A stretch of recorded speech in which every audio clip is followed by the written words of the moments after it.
Hello, everyone, and welcome to the Good Lawyers Gone Bad podcast. My name is Stuart Teicher. So I am done making excuses for missing the release dates. You know, I tried to do it on the 1st and the 15th of every month. I'm happy that I'm able to get out 2 episodes a month. I wish I could keep a consistent release date on the 1st and 15th, but until this podcast actually starts to make some money, I need to keep my day job as a CLE speaker, so I'll have to get these episodes out when I can. Follow the Good Lawyers Gone Bad handle on Instagram and Facebook for announcements about when episodes are going to drop. That's the last time I'm going to talk about that issue. 2 more quick things that I want to mention before the story starts. First of all, I'm going to be changing the actual names of the lawyers involved in most, if not all, of the episodes I do going forward. Now, there are a few reasons for that, but the biggest one is something that I mentioned once before. A lot of these lawyers made terrible mistakes.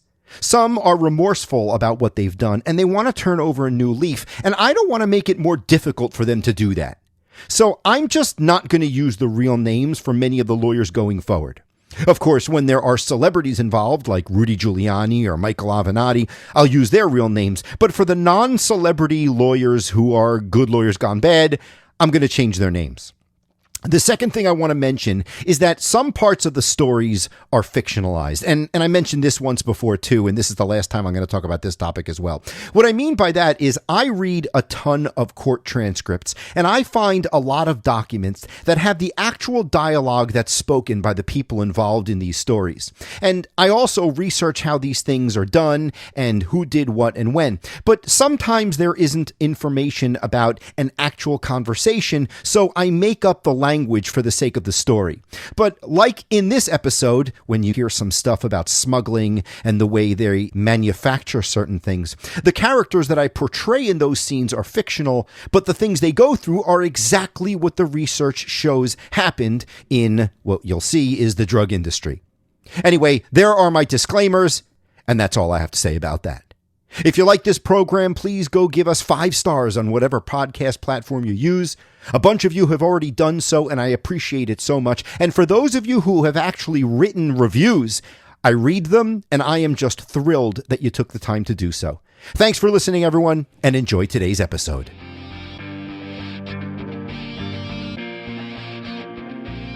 Li Wei shifted in her seat.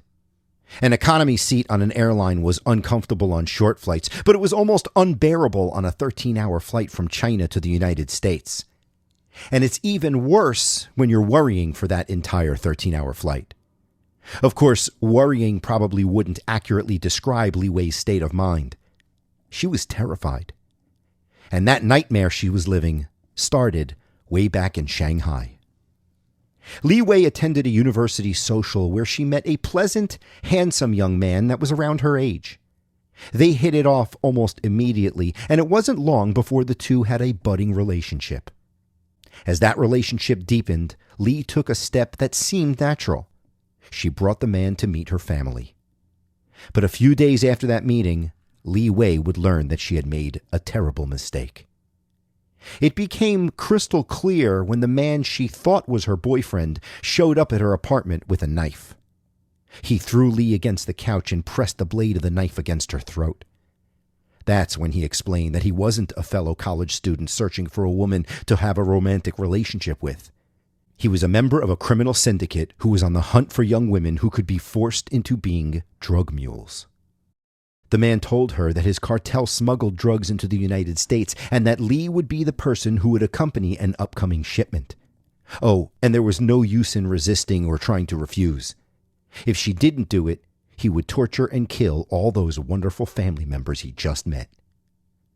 And that is how Li Wei found herself on a flight from Shanghai to Dallas, Texas, with a large box of what was labeled baking soda containers in the cargo hold of the plane. Except those bottles didn't actually contain baking soda.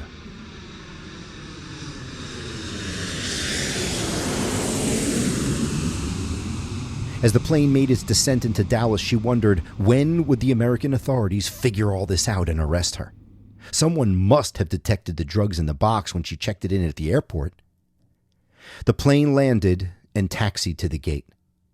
As the passengers disembarked and Li waited, she was just thinking and worrying. Lee grabbed her backpack and made her way off the aircraft, and as soon as she stepped off the jet bridge into the airport, she saw uniformed police officers. She made the mistake of looking one directly in the eye. And when she did, nothing. She walked right past them. Lee was shocked. But her momentary relief was just that, momentary. She thought, you know what? They're probably just waiting for me to claim that box down at the luggage carousel. So Lee Wei walked towards the baggage claim, trembling. Lee stood at the baggage carousel watching the bag slide onto the conveyor belt. Police officers with drug dogs wandered around the area, randomly sniffing at people in their luggage. Her box of baking soda arrived. She let it slide onto the carousel and then just watched it go around a few times.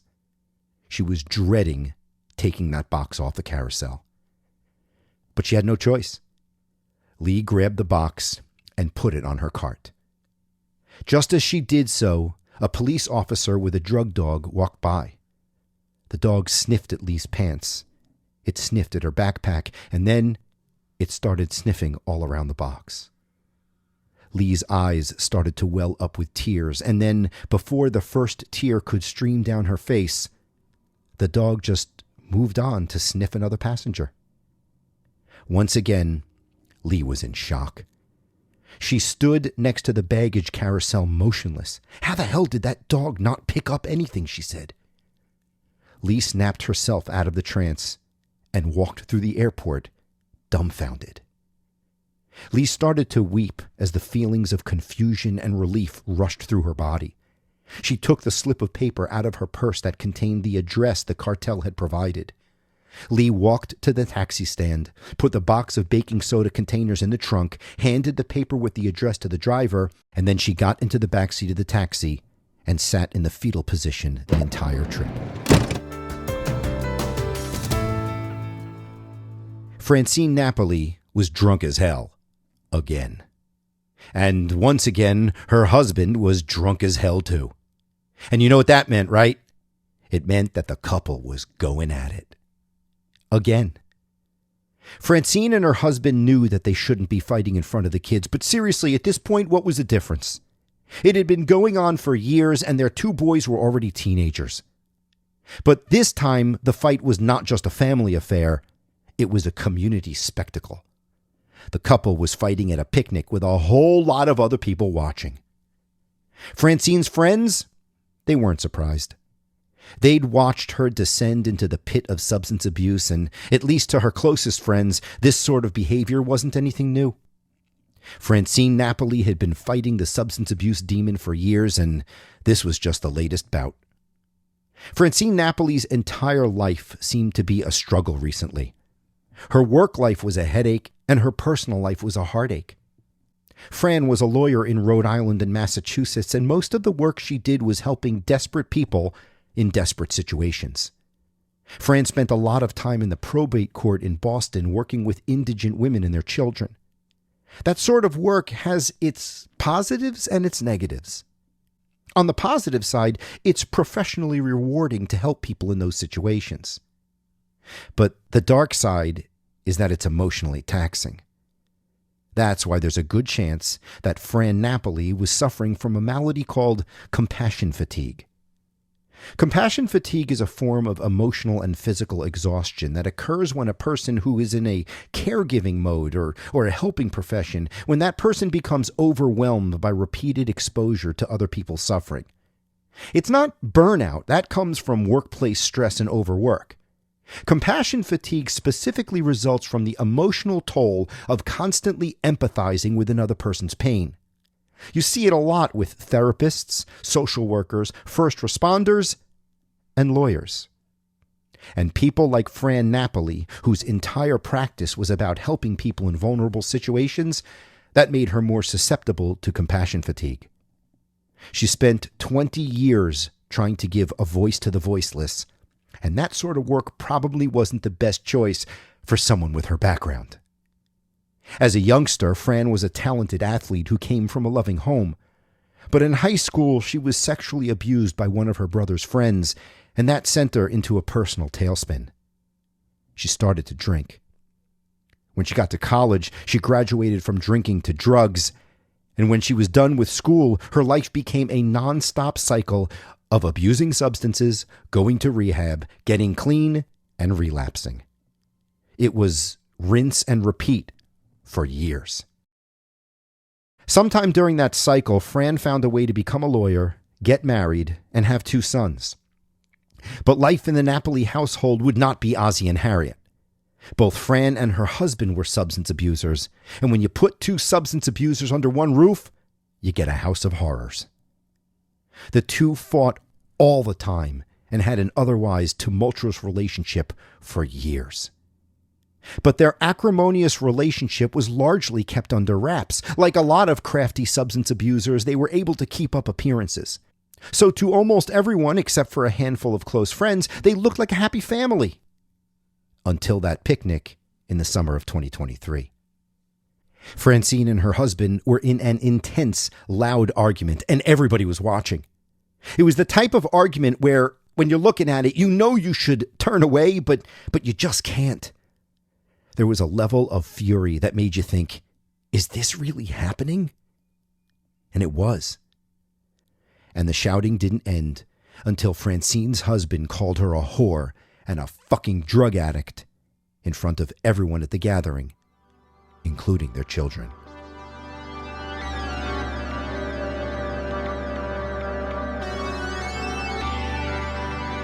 Lee Wei's taxi arrived at the address she was given by her handlers. It didn't seem like the safest part of Dallas, to say the least.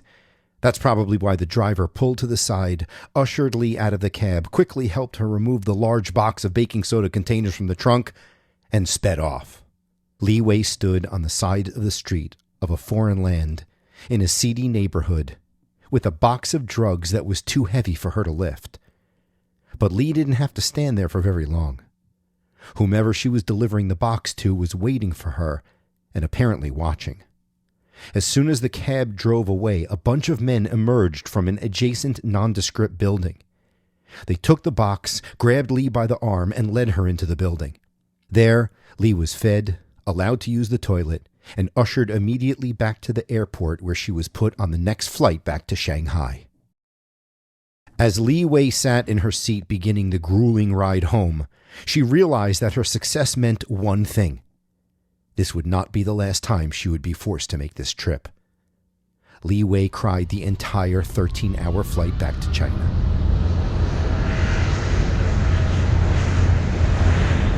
Francine and her husband had not got along for years, but over the past few months there was a dramatic increase in the intensity of the hate between the couple. But why? What caused the conflict to be turbocharged? It was probably the new substance Fran started abusing. Fran had always been a big drinker, and she'd been a pretty big druggie too. Over the past year, she'd become addicted to opioids and that sort of stuff. But a few months ago, Fran's drug dealer started to slip something into the painkillers he was selling her. Fran didn't know it, but the oxy she bought recently was laced with fentanyl. I'm sure you've heard of fentanyl, but I doubt you appreciate how insane of a drug it truly is. Fentanyl is like a super drug. It is 100 times stronger than morphine. And while other drugs take weeks or months to cause addiction, fentanyl causes addiction in days. And because of its potency, it is notoriously difficult to kick. Think about it. Some addicts take legal drugs to help get them off of the illegal substances, you know? The legal drugs they take are supposed to alleviate the cravings so that the addict can wean themselves off the illicit substances over time.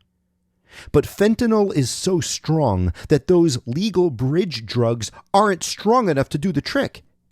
The medicine that's supposed to hold them over and curb the cravings through the withdrawal isn't strong enough to get that done. So they just keep on using. So it was probably the fentanyl that caused Francine to have a public fight with her husband. But whatever the reason, the bottom line was that her relationship with her husband was all but over. She would continue to live under the same roof with him, but there was no relationship there. And that is when she started a relationship with another man. Fran didn't start a physical relationship with Stephen, but she felt a deep emotional bond with the man. Fran confided her deepest secrets to Stephen. He became her confidant. Fran soon came to believe that Stephen was the only person who understood her, and he became the center of her life. Someone she leaned on for emotional support, and someone with whom she was forging a deep connection based on loyalty and love. Meanwhile, professionally, Francine was grinding away at her clients' cases. Her specialty was dealing with matters that dealt with parents and their children, so it made sense that she would take a new client with a child custody case. But meeting her new client would be a little tough, seeing as how he was recently, shall we say, detained. Remember the good old days for drug dealers? Remember the days where a guy could just set up shop selling crack or heroin or coke and make a good living? You could sit in a warm car on a deserted street and the clientele would walk right up to your window and you'd do your deal from the comfort of your driver's seat. But now it's all different. Now you got to deal with teenagers. Oh yeah, these days you're leaving money on the table as a drug dealer if you don't carry Adderall. For kids with ADHD, Adderall is a corrective medicine. Their brains don't produce enough dopamine naturally, which makes it nearly impossible for them to focus or regulate their attention.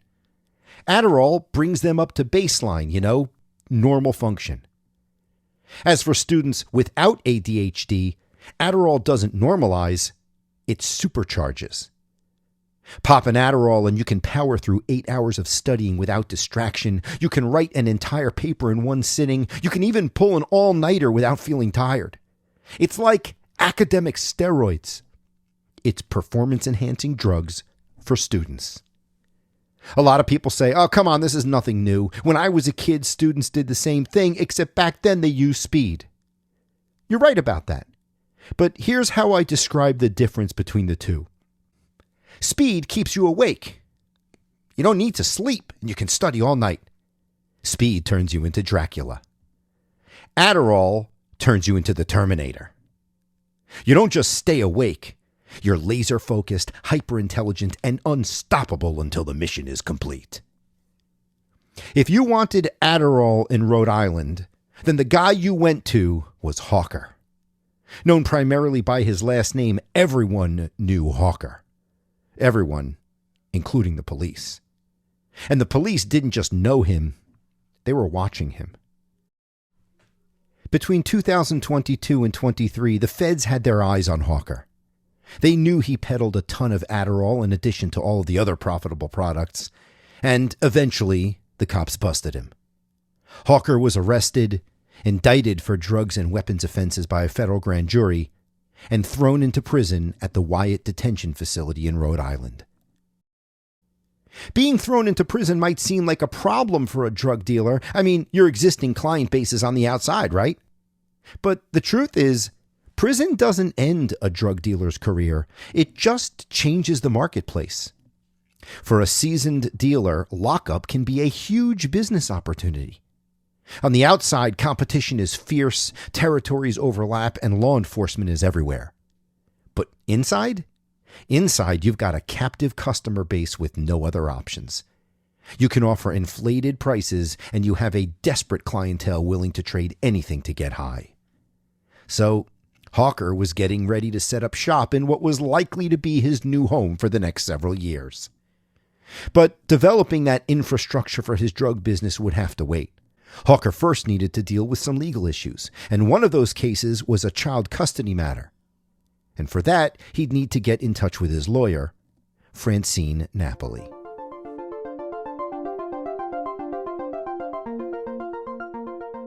In July of 2023, just after the blow-up with her husband at the picnic, Francine Napoli was getting ready for her first meeting with her new client, Hawker. Francine knew about Hawker's case somewhat because she communicated with her client through texts and emails. About half of the states in the country allow inmates to communicate with their lawyers through specially made prison-issued tablets. Those are locked-down devices that allow inmates to text and email certain approved contacts on the outside. They can even make phone calls from the tablets from their cells. For Hawker, one of the approved contacts was his lawyer. He could talk to her about all of the issues pertaining to his child custody case. The only problem was those tablet conversations were recorded and monitored. That doesn't work so well for the lawyer-client relationship, where conversations need to be confidential. The only way a lawyer can truly represent a client competently is if the lawyer and client trust one another. That's the only way they'll communicate openly and fully. And that trust is established through confidentiality. A client is more likely to tell their lawyer everything about their case if they're assured that the lawyer won't blab about it once they learn everything. That's why confidentiality is such a bedrock principle in the law. That's also why one of the privileges that lawyers enjoy in jails is that the conversations they have with their clients are not recorded. So, Fran had to physically go down to the jail to meet with her client because when a lawyer meets with their client at jail, none of those conversations are recorded. But there's another angle to free and open communication between lawyer and client, and that is about barriers. You know how in the movies when a person goes to visit a family member in jail, they end up on opposite sides of a plexiglass barrier? You know, they have to pick up telephones to talk to each other, like in Legally Blonde. Remember Legally Blonde? Where Ali Larder's character admits to Reese Witherspoon, "I had liposuction." Yeah, well, the unrealistic part of that conversation, not the only unrealistic part of that movie, but the unrealistic part of that particular conversation is that lawyers don't have to sit at those plexiglass windows and talk by phone, because that's a barrier that hinders communication. That is why lawyers have what they call contact visits. It's an opportunity for the lawyer to meet with their client without the barriers and without the recordings, to allow the sort of human contact that allows communication to flow freely. That's why lawyers ultimately have to come down to the jail to speak with their clients, to have those contact visits. So if Francine Napoli was going to meet with Hawker, she'd have to go down to the Wyatt detention facility. Emotionally disturbed people often make dangerous and damaging decisions. And they often don't see the danger that's happening all around them. They don't realize they're going down a deep, dark path, but they go forward into that abyss nonetheless. For Francine Napoli, she probably didn't think she was moving toward any dangerous place. Certainly not since Stephen came into her life. She probably thought, to hell with my husband. Stephen and I can get through anything together. That's probably what she was thinking while she was sitting in the contact visit room at the Wyatt detention facility waiting for her client Hawker to arrive. When Hawker finally walked into the room, her heart leapt. A smile spread across her face. Relief washed over Francine's body. When Hawker sat down, Francine spoke. Francine was one of the only people to call Hawker by his first name, and she looked at her client and said, "I've missed you, Stephen." She paused. She looked at Stephen deep into his eyes. "I've missed our talks. I felt so lonely without you." Hawker looked at Francine and said, "I've missed you too, baby." Francine Napoli was thrilled to finally be reunited with the only person who she believed brought any light into her life. The fact that that person also happened to be her longtime drug dealer? Well, if you'd asked Francine, she probably would have said that it was just a happy coincidence. Francine visited Hawker in jail a whole bunch of times, and every time she appeared, the prison authorities grew a little more suspicious. First, they became concerned when Francine made a point of requesting what appears to be the most secluded meeting room for her meetings with the client. She only wanted contact visit room number 4. When asked why, she explained that room number 1 was too open and the attorneys could see her, room 2 was too loud, and in room 3 the correctional officer nearby would stare at her too much. Room 4 apparently was perfect temperature porridge. Well, they gave her the room, but they made a note of the unusual request. In another visit, one of the guards noticed that Francine was behaving strangely for a lawyer. She was slouching awkwardly and acting weird, and watching the correctional officer's movements with an unusual sort of intensity. The prison officers wrote up incident reports about each of these unusual observations, and those reports were reviewed by the warden. He might not have done anything based on those reports alone, but he became concerned when prison authorities noticed that Francine had met with Hawker at the jail 4 times over a 2-week period. That was a lot more frequently than you usually see between a lawyer and client. When confronted, Francine simply said that she felt bad for Hawker and that a connection had grown between the lawyer and client. There certainly was a growing connection. It seemed like Francine Napoli had convinced herself that she was in love with Hawker. For his part, Hawker was happy to let those feelings develop. Who knows? Maybe they could come in handy sometime. The warden's suspicions were heightened, however, when jail officials looked at the messages that were being exchanged between Francine and Hawker on his prison-issued tablet. The messages didn't seem like normal lawyer-client kind of stuff. They found personal photos of Francine and flirtatious texts from the lawyer. The two even had cute little pet names for each other, like Mushball, and they called each other Hun. They also found screenshots of Cash App transfers and sports betting transactions that Francine appears to have been making for Hawker. Prison officials decided to do some digging. They looked into the child custody case that Francine was working on for Hawker, and what they found was nothing. The family court cases existed, but when they checked the dockets for the proceedings, there was no record of Francine Napoli being involved. When they asked the lawyers on the other side of that case about Francine Napoli, those lawyers had never heard of her. The jail cut off Francine's contact visits to Hawker, and when they did that, she flipped out. She was repulsed by the allegations that there was some sort of misconduct. She told them that she'd never had any ethics complaints ever made against her and that she resented the allegations of inappropriate behavior. Did she tell them that she had a long-time relationship with him as a drug dealer and user? Oh, no. She told them instead that she was longtime friends with Hawker's family and that she needed to visit him urgently. She said, quote, "There are very complicated applicable rules and procedures and case law that must be explained to him in person for his very complicated situation." It was bullshit, but she presented it in such a forceful way that it swayed prison officials, and after the outburst, the jail allowed the contact visits between Francine and Hawker to resume. She must have been ecstatic. With each successive meeting, Francine Napoli's feelings for Hawker seemed to have been intensified. She needed him, and Hawker needed Francine as well. But Hawker didn't need Francine for emotional support. He needed her for something else. I have only been starstruck once in my life. I've met a ton of celebrities on the road. I must have told you about this in prior podcast episodes. I met Bill Murray. I met President George Bush, the senior. I mean, I've seen a whole bunch of popular people, and when I do, I normally ask them for a selfie. My mom has a wall on her house with all the pictures of the people I've run into over the years. There was, however, one person that I didn't have the guts to ask for a photo, and that person was Darryl McDaniels of Run DMC. If you grew up in the 1980s, Run DMC were like gods. Not only were they talented rappers with a groundbreaking sound, but they were probably the first hip-hop artists to gain fame with both black and white audiences, and that was a big deal at the time. Their impact on society was immense. But Run DMC was not the most groundbreaking discovery to come out of the 1980s. No, the most groundbreaking thing produced during the 1980s came out of a laboratory.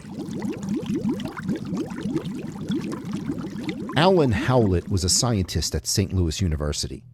Alan is a common man's name in the United States, but this professor spells it Allyn, and she's a woman, so don't get confused when I call her she. Professor Alan Howlett did research on the brain, and she researched how it reacts to drugs. In particular, the professor was researching marijuana. She discovered that the brain has what we now call cannabinoid receptors. She found that THC from marijuana binds to those cannabinoid receptors like a key fitting into a lock. And when the THC from marijuana binds to what she called the CB1 receptor, it activates something in your brain. In layman's terms, Professor Howlett discovered how weed makes you high.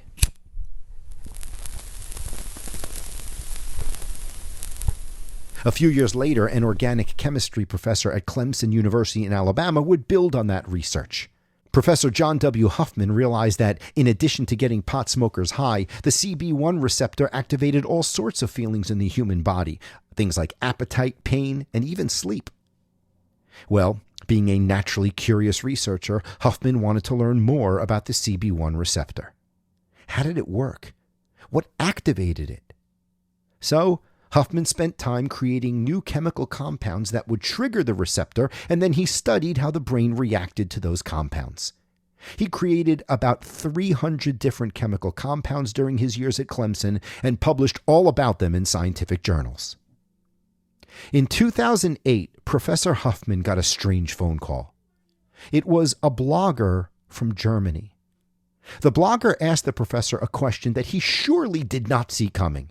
He asked, "I'm curious, Professor, if you have any comments about the new synthetic drug called K2. Huffman must have been quite puzzled. K2? I never heard of it. The blogger continued, "It goes by the name Spice as well. Do you have any comment about it?" Huffman was surely confused. "Well, no," he probably said. "Why on earth would I have any comment about this K2 drug or spice or whatever you call it?" The blogger replied, "Well, I just figured you'd have something to say. After all, you invented it." It turns out that a chemist in China found Professor Huffman's publications. That chemist went through all of the compounds that Professor Huffman created in his research on the CB1 receptors and took the recipe from the 18th test that Huffman completed, the compound labeled JWH-018. They took that test, and the Chinese chemist engineered the compound into the drug now known as K2 or Spice.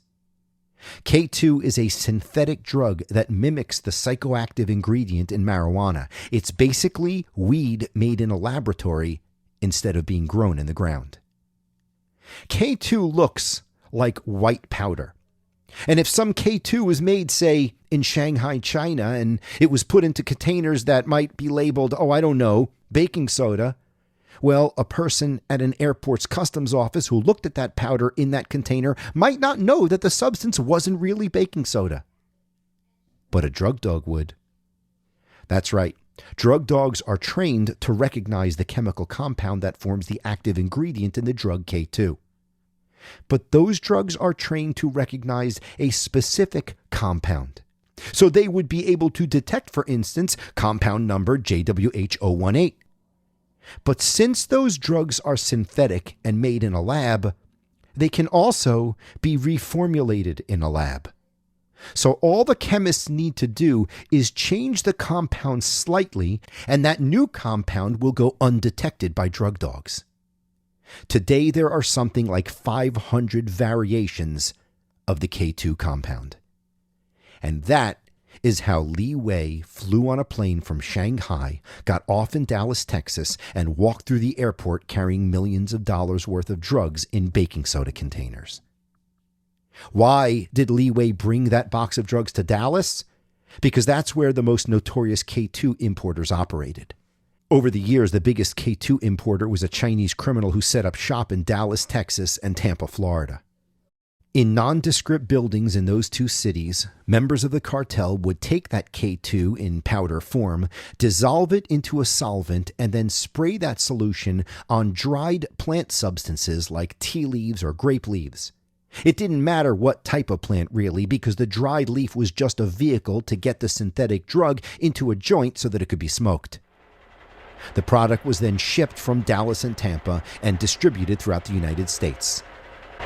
Some of that was heading to Rhode Island.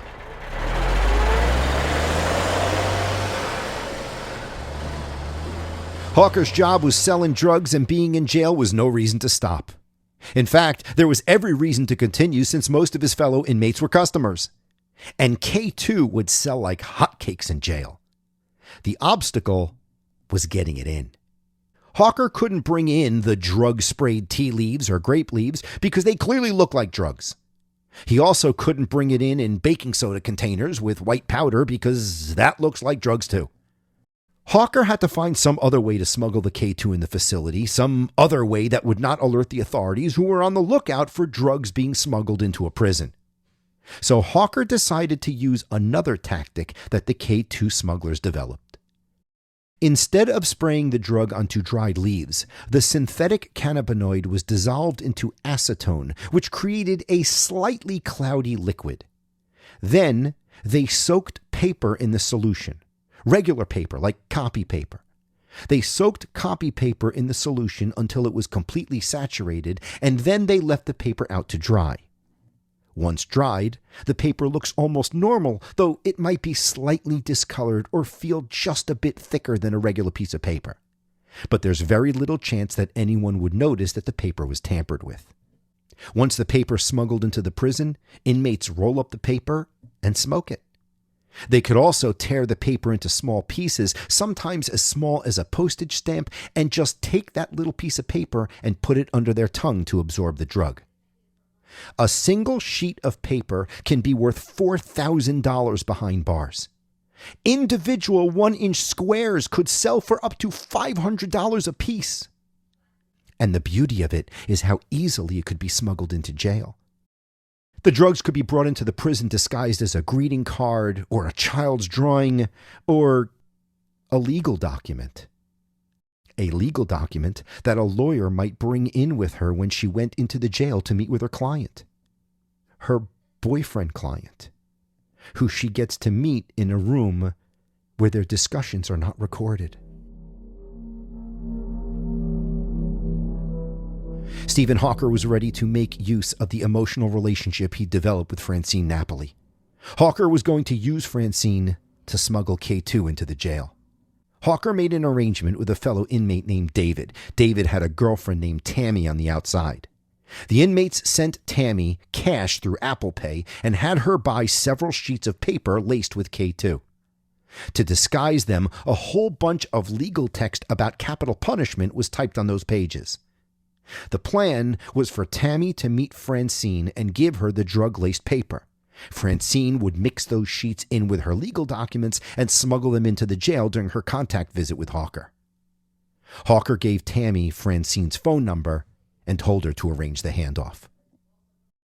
But Francine seems to have balked. For days, Tammy tried to contact Francine to arrange for the exchange, but she didn't return any of Tammy's calls. Hawker told Tammy just to keep on trying, and she did, but nothing. Francine probably realized that the decision she was about to make was horrifyingly stupid. She must have known that, had she gone through with the plan, it would mean the end of her legal career. Plus, she certainly knew that she would be committing a crime and that it would end up getting her thrown in jail. All of the players involved couldn't have been surprised that Francine balked. They were all seasoned criminals, but Francine, she was a novice. So Tammy was probably floored when her cell phone eventually rang and she saw that Francine Napoli was calling. Francine was in.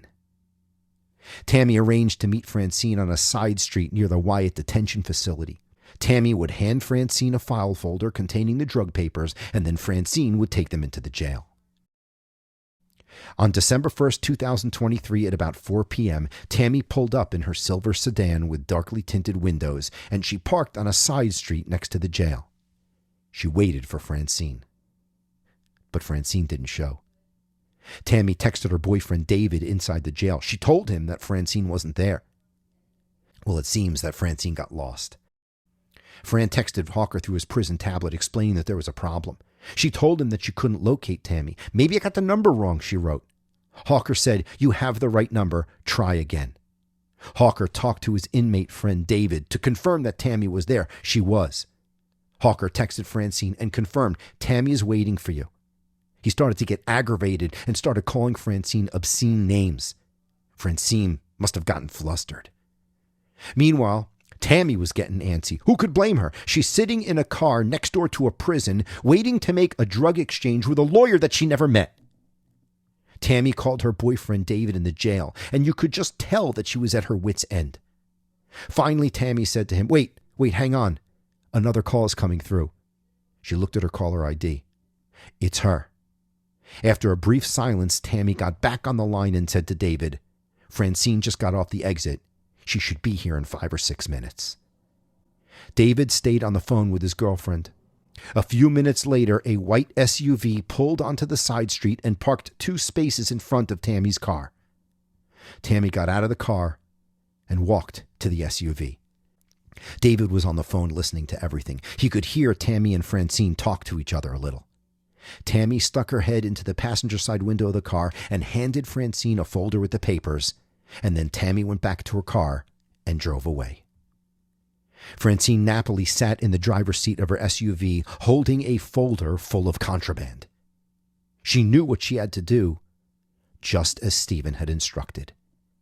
She texted Hawker and said, "Are you on lockdown or can I come in?" Hawker confirmed she could come in.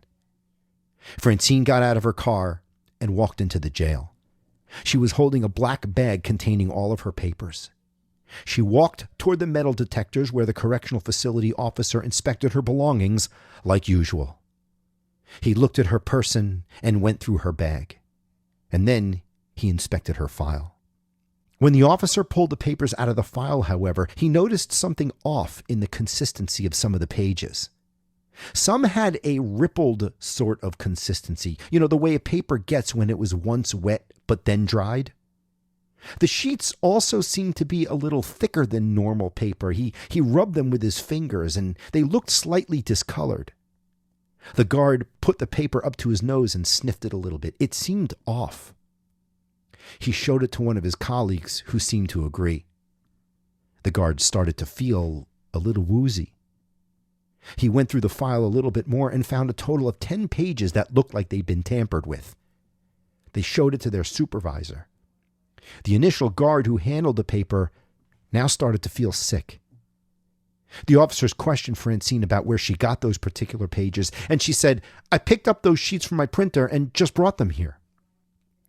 The officer who handled the papers got worse and needed medical attention. And when the officers realized what was going on, they denied Francine entry and confiscated the papers. Francine Napoli went back out to her car. She texted Hawker and told him what happened. She then started to feel sick herself and texted Hawker, "I can't even drive."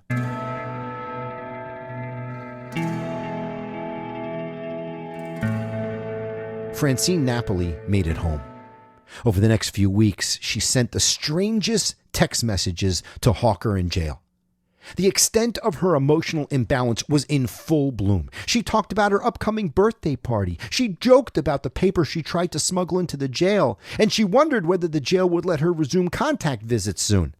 She sent rambling texts, like one that read, quote, "I'm so mad at you. Why can't you just swoop me away from this madness? Not forever, just a weekend. What do you think about writing to the warden?" The reason we know these texts were sent was because everything was recorded. Yeah, the texts after she was caught were recorded, but all of the other texts were recorded too. All of the texts on the day of the exchange between Tammy and Francine. All of the texts between the inmates and the women. All of the calls were recorded. There were transcripts of the calls between the inmates and Tammy. And since the exchange of the drugs happened on a road right next door to the jail, there were security cameras showing Tammy pull up, security cameras showing Francine pull up, and video of Tammy handing the papers to Francine in her car, and video of Fran holding the papers, and then there's time-stamped security footage of her immediately going into the prison. The papers were sent to the FBI laboratory in Quantico, Virginia, and tested, and of course it was confirmed that they were laced with K2. On May 8th, 2024, federal agents came to Fran Napoli's house to investigate, and she must have known she was done for. But instead of just coming clean, she tried to cover things up. When asked about the December 1st visit to the Wyatt facility, she told the agents that she was going to visit Hawker to have a talk about some legal documents for his case. She said she parked around the corner from the facility and didn't talk to anybody before entering the facility. And as for those papers, they weren't hers. Where could they have come from, the agents asked. She said, "I went to a Staples store earlier in the day to make some copies. Someone must have slipped them in my file then." They asked her, "Which Staples store did you go to?" She couldn't remember. "Did you have a receipt from the work that you did there?" No. Eventually, Francine Napoli was arrested. And the complaint they filed against her was as detailed as any I've ever seen in my career.